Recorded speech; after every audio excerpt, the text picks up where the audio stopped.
माहेरी जाते सांगून निघाली अन 2 मुलांची आई पतीला नको त्या अवस्थेत दिसली। घरातून बाहेर पडताना सगळं अगदी नेहमीसारखंच होतं। पत्नीने पतीला माहेरी जाणार असल्याचं सांगितलं।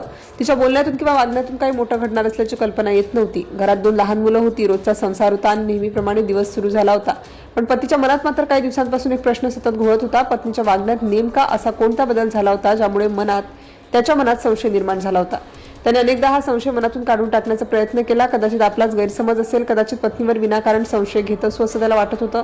पण काही गोष्टी पुन्हा पुन्हा त्याच्या लक्षात येत होत्या। फोनवरचं बोलणं, अचानक बाहेर जाणं आणि काही गोष्टींबाबत स्पष्ट उत्तर न मिळणं, त्यामुळे त्याचा संशय कमी होण्याऐवजी वाढतच गेला। तरीही त्याच्याकडे कोणताही ठोस पुरावा नव्हता आणि मग तो दिवस आला।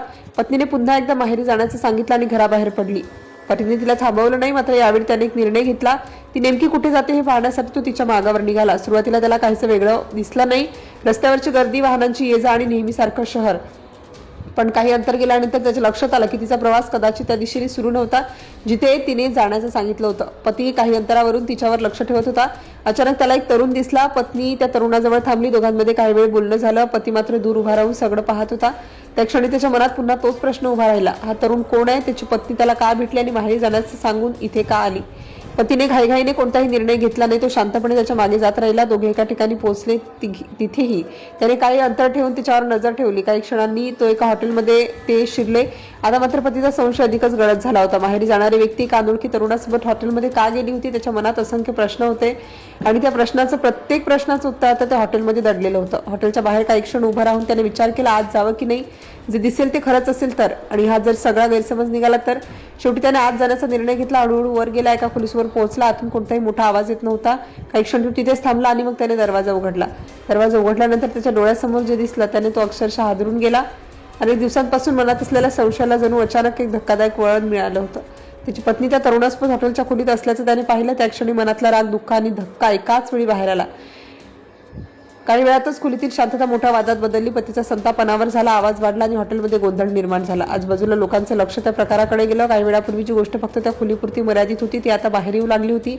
परिस्थिती बिघडत असल्याचं लक्षात आल्यानंतर पोलिसांना माहिती देण्यात आली आणि विशेष म्हणजे ज्या ठिकाणी हा सगळा प्रकार घडला ते ठिकाण पोलिसांपासून फार दूर नव्हतं। पोलीस घटनास्थळी पोहोचले आणि परिस्थिती नियंत्रणात आणण्याचा प्रयत्न केला। संबंधित तिघांनाही पुढील चौकशीसाठी पोलीस ठाण्यात नेण्यात आला। आता प्रश्न फक्त हॉटेलमध्ये काय घडलं यापुरता मर्यादित राहिला नव्हता।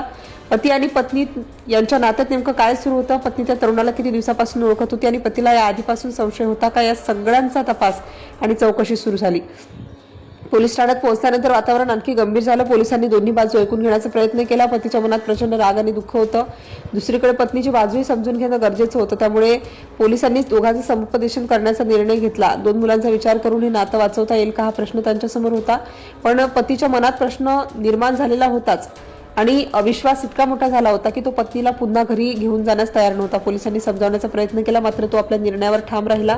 त्याच्यासाठी हा केवळ पती पत्नींमधील भांडणाचा विषय राहिला नव्हता, त्याच्यामध्ये विश्वासाचा धागा तुटला होता आणि तो पुन्हा जोडणं त्यांच्यासाठी कठीण झालं होतं। पण या सगळ्या घटनेत आणखी एक दावा समोर आल्याने प्रकरणाची चर्चा आणखी वाढली। पत्नीने मुलांबाबत आणि त्यांच्या पितृत्वाबाबत कथितरित्या काही धक्कादायक वक्तव्य केल्याचं वृत्त समोर आलं। हा दावा अत्यंत संवेदनशील असल्याने त्याकडे अधिकृत पुरावा किंवा तपासाशिवाय अंतिम सत्य म्हणून पाहता येणार नाही। मात्र या कथित वक्तव्यामुळे पतीला आणखी मोठा धक्का बसल्याचं सांगितलं जात आहे। 2 मुले, एक संसार आणि वर्षानुवर्षांचं नातं हे सगळं एका क्षणात संशयाच्या भोवऱ्यात सापडलं। सुरुवातीला फक्त मनात असलेली शंका, त्यानंतर पत्नीचा पाठलाग झाला। एका तरुणाची भेट झाली। दोघे एका हॉटेलमध्ये गेले आणि शेवटी पती स्वतः त्या खोलीमध्ये गेला आणि त्यानंतर जे पतीला दिसलं ते अत्यंत धक्कादायक होतं। त्या खोलीपर्यंत पोहोचल्यानंतर त्याने पत्नीला त्या तरुणासोबत पाहिलं आणि त्यानंतर सुरू झालेला वाद थेट पोलिसांपर्यंत पोहोचला।